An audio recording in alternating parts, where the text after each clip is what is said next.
Maximize cloud efficiency with Do It, the trusted partner in multi-cloud management for thousands of companies worldwide. Visit doit.com. That's DOIT.com. Do It, your cloud simplified. Packet pushers.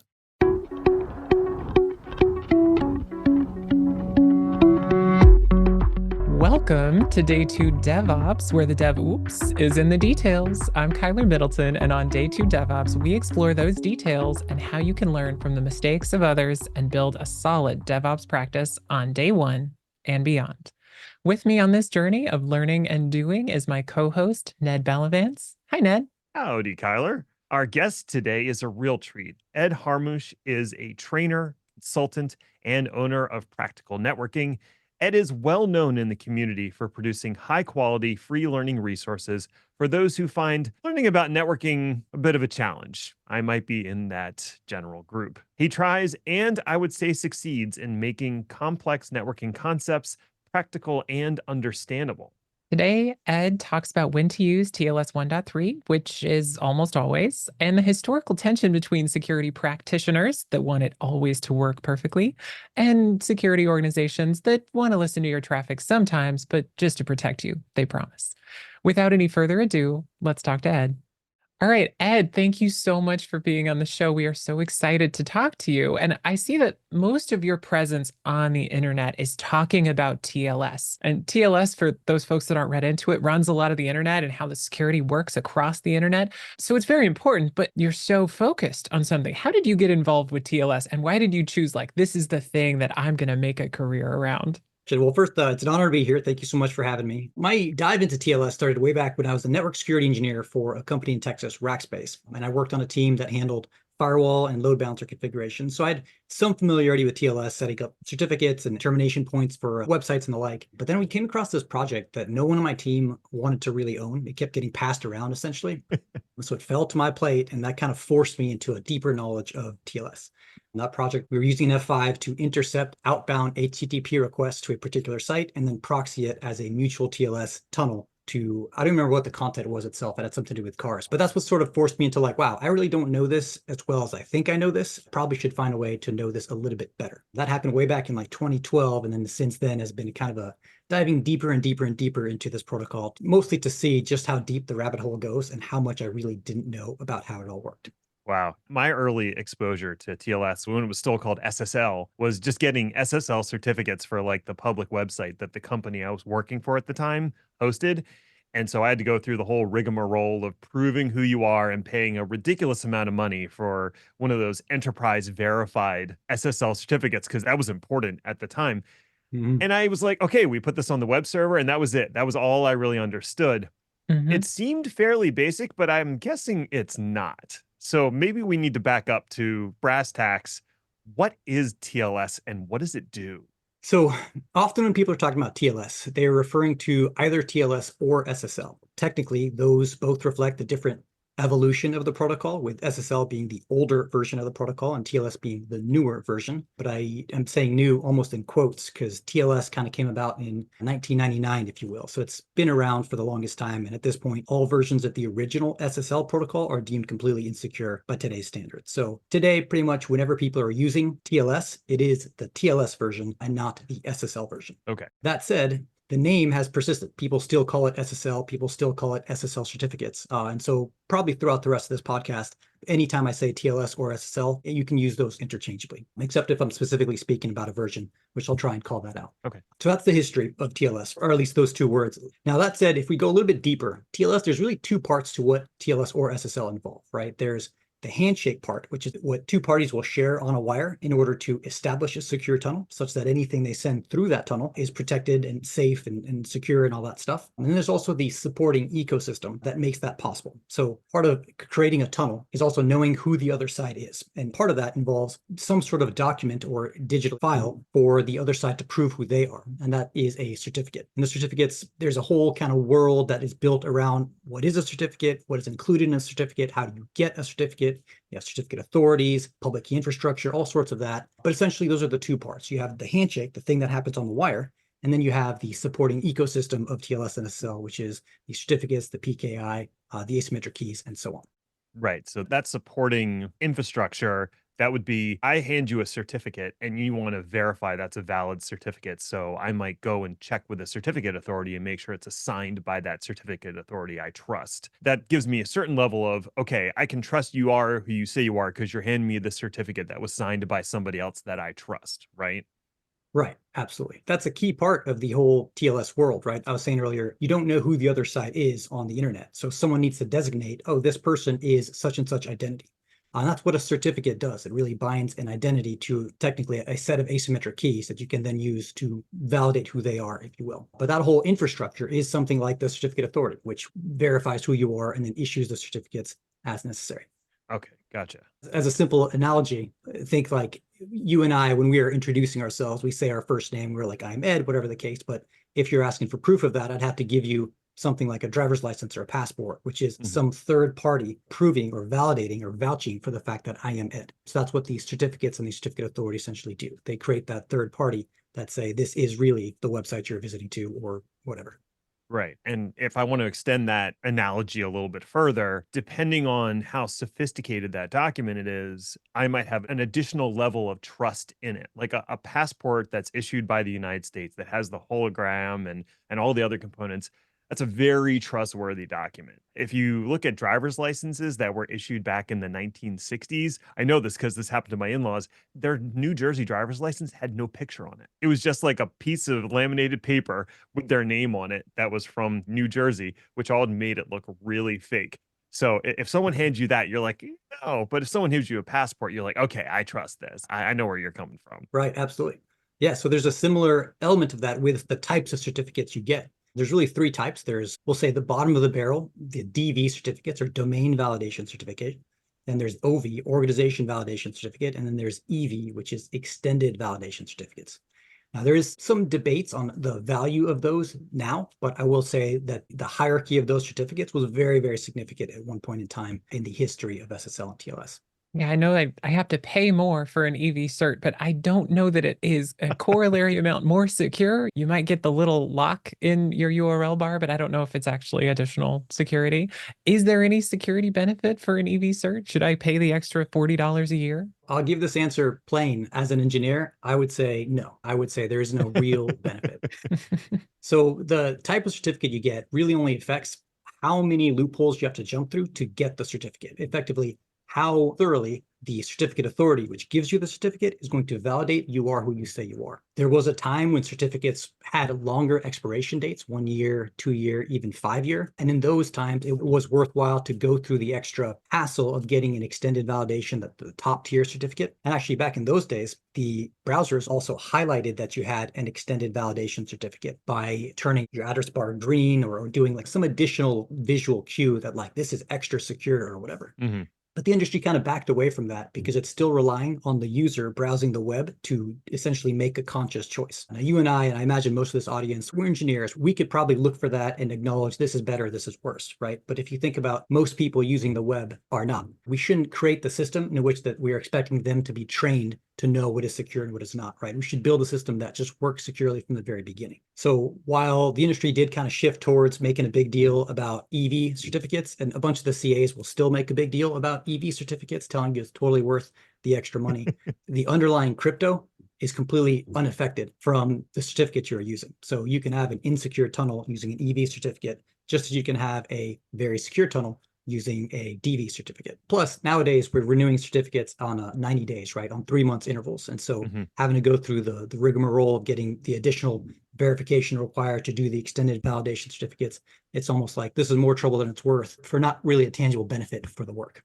Right. So that kind of brings us back to the two components that we were talking about here. We've got the actual handshake protocol of TLS, and then we have the supporting infrastructure behind it. And I know there's different versions of TLS, and you've specifically been talking about TLS 1.3. What changes in the versions of TLS? Is it the cryptography, the handshake, just kind of everything? Oh man, so much. But you're right to point out mostly what changes is in the handshake version of it. So things like certificates, the type of certificate you get, whatever certificate you're using before will still work. I mean, so long as it hasn't expired, but will still work in the TLS 1.3 world. So nothing in the infrastructure side of it has changed with TLS 1.3. It all really comes down to the handshake that has changed in TLS 1.3.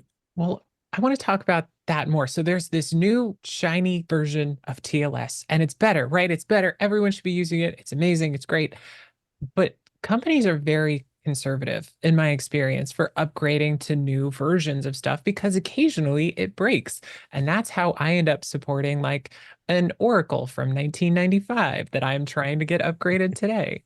And so, how do you talk to engineers and maybe companies about upgrading to new versions of TLS? What's the risk? If I have everything deployed at, you from 10 years ago at Rackspace and on TLS 1.2, and I hear Ed talking about this cool thing, what's the risk of updating to 1.3?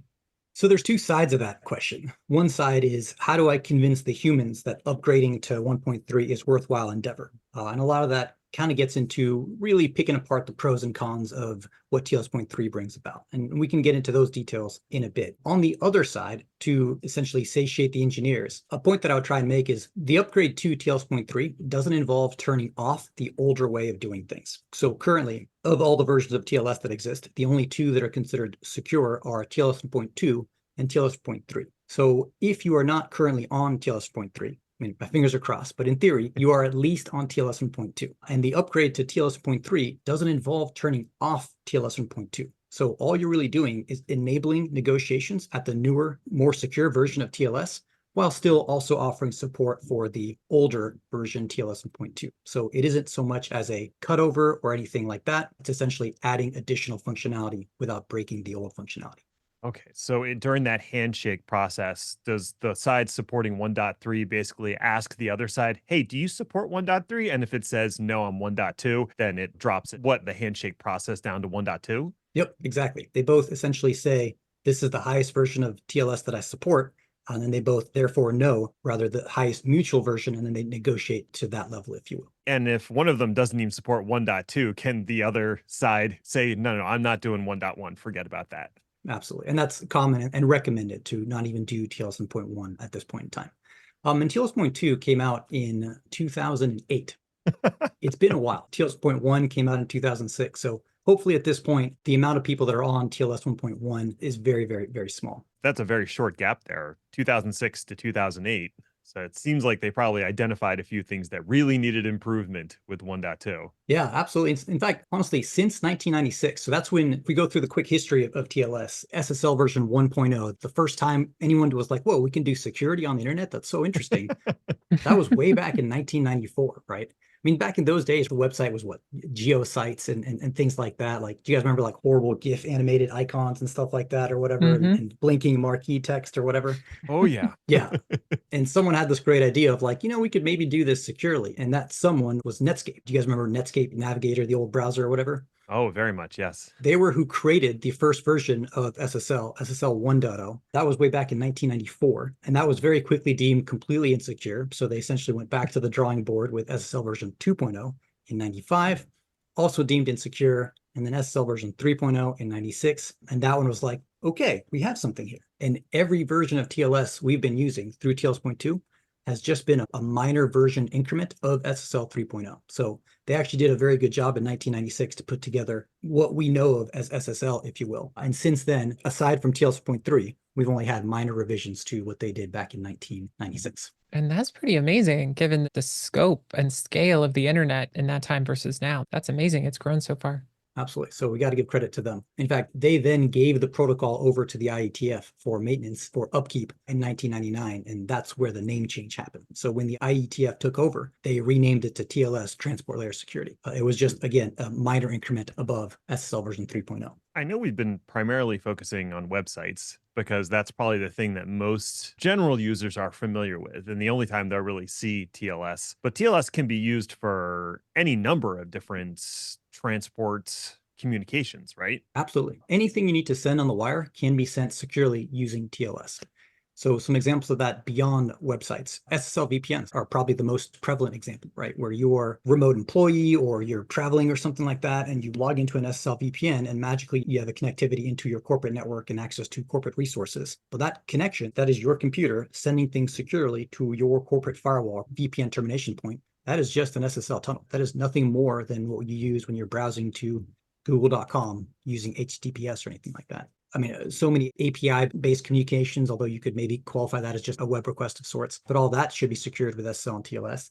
And even control traffic amongst devices. So I have smart speakers in the house that synchronize to each other, right? That I can control from my laptop or whatever. Well, hopefully that traffic that I'm sending across the wire to control my speakers, hopefully that is protected with an SSL tunnel. All of that, anything you put on the wire can be secured with SSL. You've spent many years teaching this stuff, and I'm curious, do you find that engineers that you end up teaching know a lot about how the internet works, how TLS works, how certificates are issued, how they're trusted? Or is this kind of a black box and they're surprised when they come to you and learn, like, oh, this is how I get to my bank. This is how I order a widget on eBay. Yeah, I mean, there's certainly those engineers that just kind of want to know the basics to get the thing implemented and then move on to the next thing, right? And credit to those engineers. They build a lot of the infrastructure that makes the world go around, if you will. But then there's another kind of class of engineers that they're not satisfied with the simple answers to things, right? And I'm guessing that at this point, if you're still listening to the podcast, you might be in that second class where you're like, I want to know a little bit further than what this is. So hello, welcome, you're amongst friends. So for those folks, what I've found from the years of teaching this is a lot of them have tried to get into the depths of this before. They'll ask questions, they'll get an answer from someone, an instructor, a blog, a YouTube video, whatever the case, and it'll get them a little bit further, but not quite all the way. And often it'll introduce more questions that they then need to go and find the answers for even further. And that can actually create almost like a discouraging loop where it's just like, I had this question, I thought I had this answer, but it wasn't quite the full answer that I needed. Or often it's like, oh, but this answer doesn't really reconcile well with this other thing that I learned this other day or whatever the case. So it's hard to kind of get to where you finally get to the point where you're talking with someone that knows the full story that can go all the way to the depth. What I found in my courses is when they finally encounter essentially all the knowledge of TLS in one place, that's when their curiosity essentially takes them as deep as they want to go, and there's no bounds to their question. So there's so much to this world. I've been, we'll call it, considered an expert in TLS since 2012 and change. And even today, I'm still learning new things about the protocol, right? So there is no limit to how far the rabbit hole will go. When you finally meet two engineers with that same natural curiosity, and one of them might be a little bit further on in that journey, that's when we can go crazy with conversations and questions about how it all works. And then people get very interested in knowing the inner workings. What was something that really surprised you, or maybe that you found particularly interesting about TLS as you started going down those additional levels? I'll nail this down to TLS 1.3 specifically. Okay. As I started to study TLS 1.3, I realized how much of the decisions made in TLS 1.3 weren't just based upon lessons learned from doing TLS for however many years we've been doing TLS, but were lessons that were learned from doing other security protocols as well, things like IPsec and SSH. So TLS 1.3 sort of summarized a lot of those lessons learned across all those different protocols that all sort of serve the same purpose, secure communication, and brought them all together in this one package, TLS 1.3. So that was really interesting to see how much of what you can learn in the depth of TLS will apply directly to other secure communication aspects as well. It's right. Yeah, I guess because when TLS and especially SSL were first envisioned, it was SSH even a thing at the time? Like, I'm trying to think back that far. I don't know when that was established, but it has its own sort of lineage of growth. And as security practitioners sort of glommed onto both of those, they realized, oh, the things we learned about securing SSH better, those actually apply to other portions of cryptography or secure communications. Right, 100%. I mean, at the end of the day, all those things, IPsec, SSH, SSL, TLS, all of them at some point are doing symmetric encryption. All of them at some point are doing hashing, right? It's all about when they are doing what and how they acquire the keys to do those things. That's really what differentiates each of those protocols. I'm not quite at the Ed level, but I was a network engineer for about a decade. I think the most interesting thing to me about the TLS suites is that they are not built to be the most secure and obscure, full stop, because companies objected to that, because companies occasionally need to read through your encryption in order to filter the internet and keep you safe. And so I found this interesting to find these debates online where some of the protocol writers were like, we're going to make it perfectly obscure. No one's going to be able to eavesdrop ever. And companies were like, no, no, no, no, no. Take a step back, please. I need to read through it sometimes to help my people stay safe, to help my employees stay safe. Is that something you've run into, Ed? Is there's sort of these two major forces in writing the protocol of like, A, let's keep it totally secure, and B, like, we might want a loophole sometimes so we can keep you safe. Oh, 100%. I mean, that's such an interesting tension and dynamic, right? And as an engineer and someone who teaches TLS, I'm on the side of like, no, let's secure things to the nth degree, make it completely impossible for anybody to get through. But I've worked at a security operations center, and I've also had those same conversations. It's like, what? We're allowing our people to do HTTPS tunnels out without knowing what's happening through those tunnels? Like, no way, we can't do that. So I get it. There isn't an easy answer to this. This is really one of those kind of case by case, situation by situation type things. And that tension is good. We need that tension, right? Because if we pivot too far in one direction, we'll end up kind of having blinders on and only seeing things from one aspect, if you will, and not recognizing the value that the other side is trying to bring as well. So I think that tension is a good thing at the end of the day. I think that's one of the most interesting parts of protocols like this that touch, almost every device in the entire world is you have to find all those edge cases and try to address them somehow. And that's impossible, right? Not everyone's going to be happy. I think it's interesting to watch these protocols grow and try to imagine everything that might ever happen on the internet. Good luck. Absolutely. Protocols don't emerge in a pure engineering space. It's not designing the ultimate perfectly practical protocol. It's all the political and like side use cases and things that also influence that decision making process. I think it's part of the reason why organizations like the IETF have all these different stakeholders involved and why it takes them a really long time to hammer out a new protocol. It's not the technical bits, like that's the easy part. It's the people. The people are always the difficult part, right? Maximize cloud efficiency with Doit, the trusted partner in multi-cloud management for thousands of companies worldwide. Doit's innovative tools, expert insights, and smart technology make optimization simple. Elevate your cloud strategy and simplify your cloud spend. Visit doit.com. That's DOIT.com. Doit, your cloud simplified. Yeah, that's a large part of it is getting the people on board with the changes. And you're actually touching on one of the major, we'll say, points of drama with TLS 1.3, specifically around this particular tension. We can get into some of the pros and cons of TLS 1.3 and some of the differences that it brings about. But one of the major differences is it changes the way people can inspect TLS tunnels. So I'm going to go into how it changed it, but then I'm also going to go circle back around at the end of this to also kind of confirm that that effect or that what I'm going to be describing also applied in TLS 1.2, but I'll get to that. So Okay. When you're thinking security on the internet, if you simplify it a lot, we come down to doing symmetric encryption and doing hashing on packets as it's coming across the wire. Well, both of those things require a secret key, and you can't get a secret key across the wire without doing some sort of key exchange. So there are effectively two strategies for how to do a key exchange. There's RSA, which is an algorithm that you can use for a key exchange, and a few other things. And then there's Diffie-Hellman. Both of them are the same in that both of them involve doing some sort of math that magically allows two sides of a wire to end up with the same value that even if anybody was listening in on the wire, they won't know what that value is, right? We'll call that value a shared secret. So it's secret because nobody else knows it except the other two party, and it's shared because they both know the same secret. That shared secret is then used to turn into the keys that are going to be used for symmetric encryption and hashing. So that's a bit of crypto basics for what TLS is trying to do. Now let's talk about those two strategies. So RSA and Diffie-Hellman are two ways of doing that key exchange. The RSA mechanism involves one of the parties having an RSA public and private key, and then the other party will create a value at random, encrypt it with the RSA public key, and send it across the wire. When it's on the wire, the only value that is protecting that secret is the RSA private key, which the other party can decrypt the value, and then they now both have that shared secret. Mm-hmm. The important part of that is that RSA private value, the private key rather, was the only key that was protecting the shared secret as sent across the wire. Right. So if someone got a hold of the private key, they would be able to decrypt what that symmetric key is that's being sent over, and then they'd be able to decrypt all subsequent communication between the two. Or if they were able to crack the encryption that was used using some sort of brute force technique, that could work as well.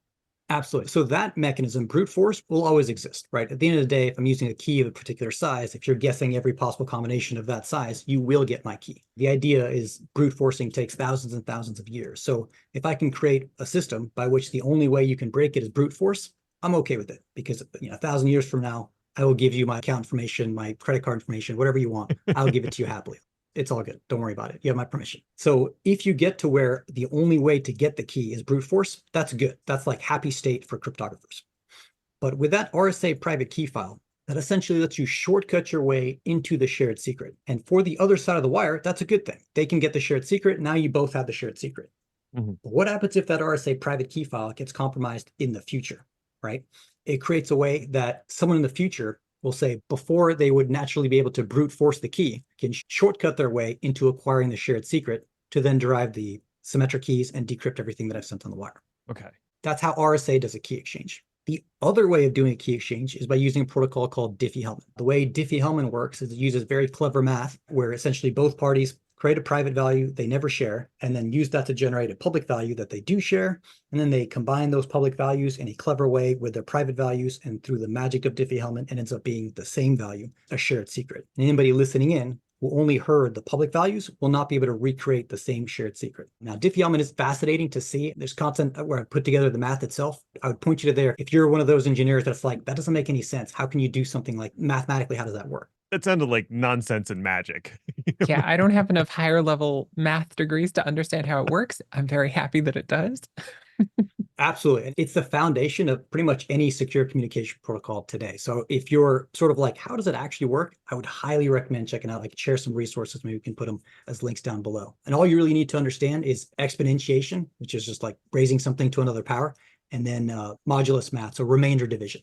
So if you can understand those two things, you can see how Diffie-Hellman does its magic, if you will. And it's fascinating. I would highly recommend folks to take a look. Yeah. If I remember correctly, there was a computer file YouTube video that talked about the Diffie-Hellman key exchange, and they always do a fantastic job. So if you don't have another link, I'll throw that into the show notes, because I remember watching that. Immediately, all of the really smart stuff fell out of my head, but I was like, ooh, intriguing.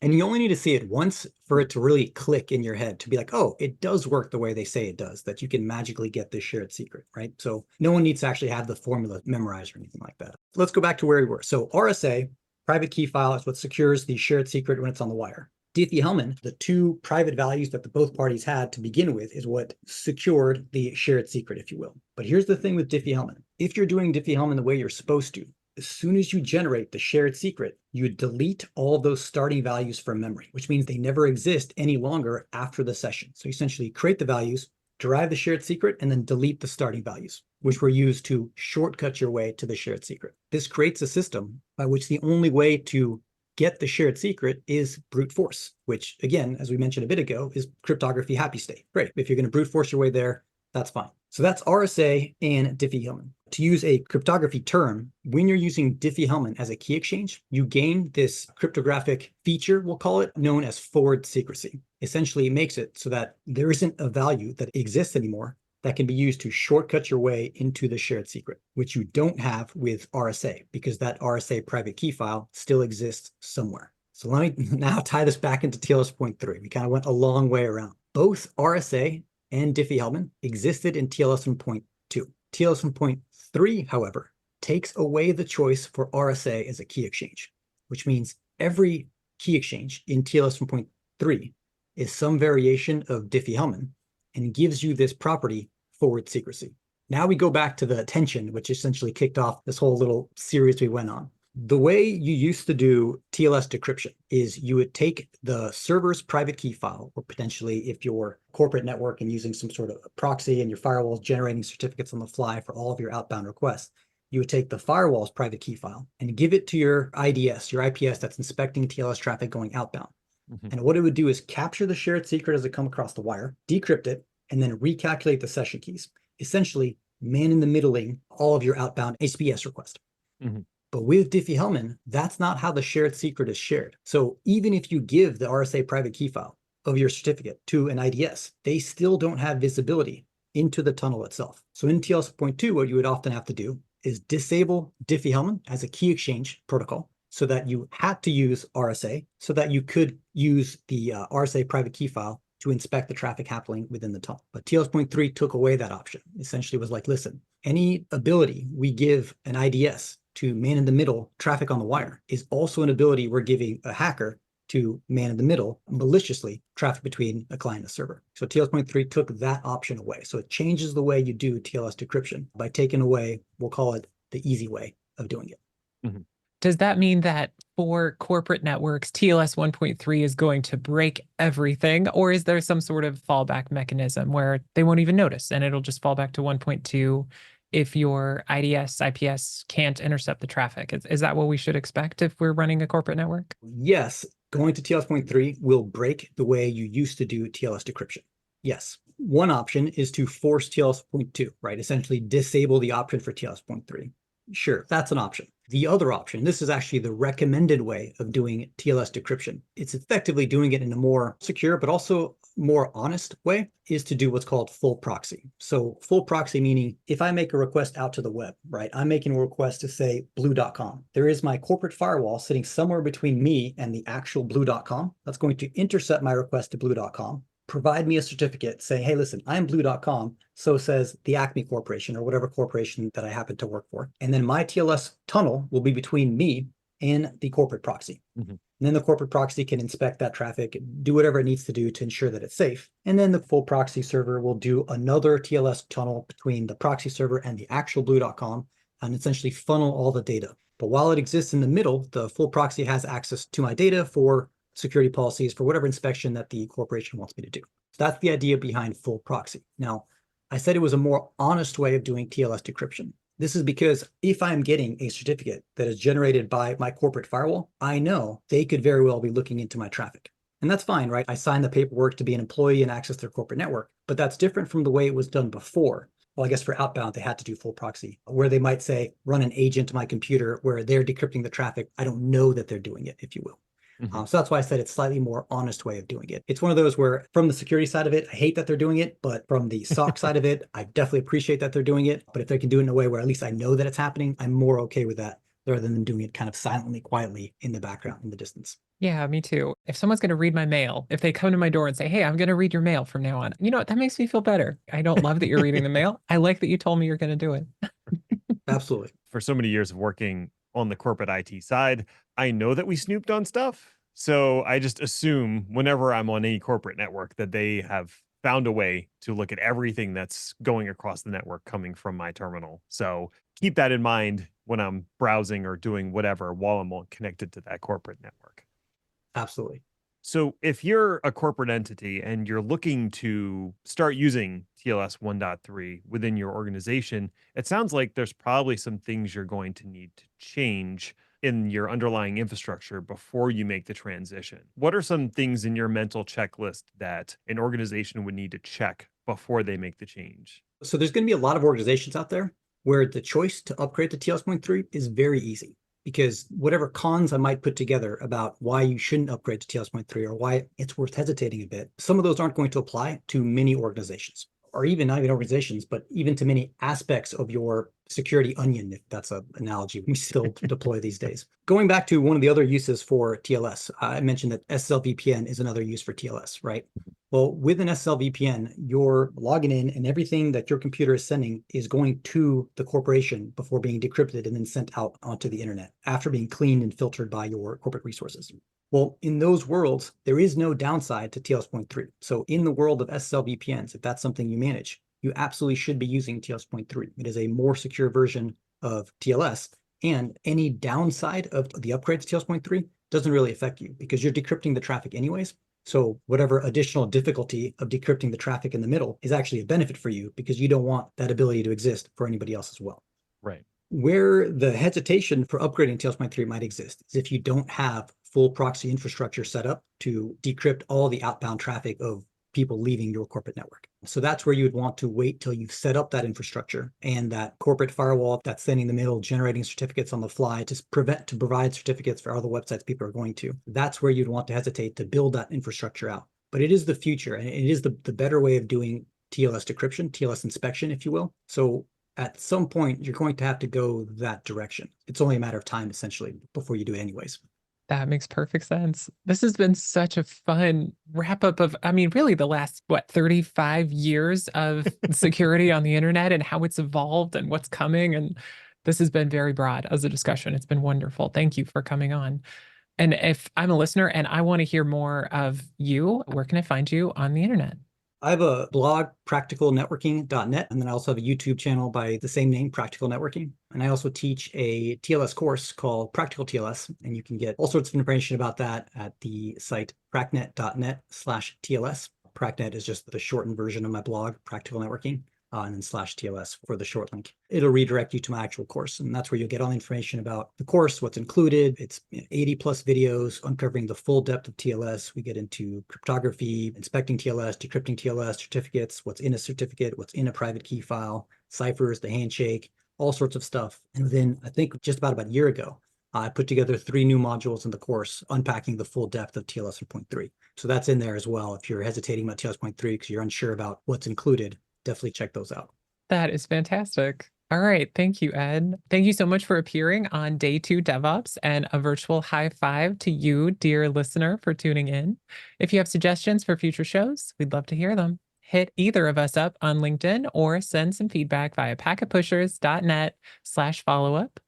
Did you know that you don't have to scream into the technology void alone? The Packet Pushers Podcast Network has a free Slack group open to everyone, including you. Visit packetpushers.net/Slack and join. It's a marketing-free zone for engineers to chat, compare notes, tell war stories, and solve problems together. packetpushers.net/Slack.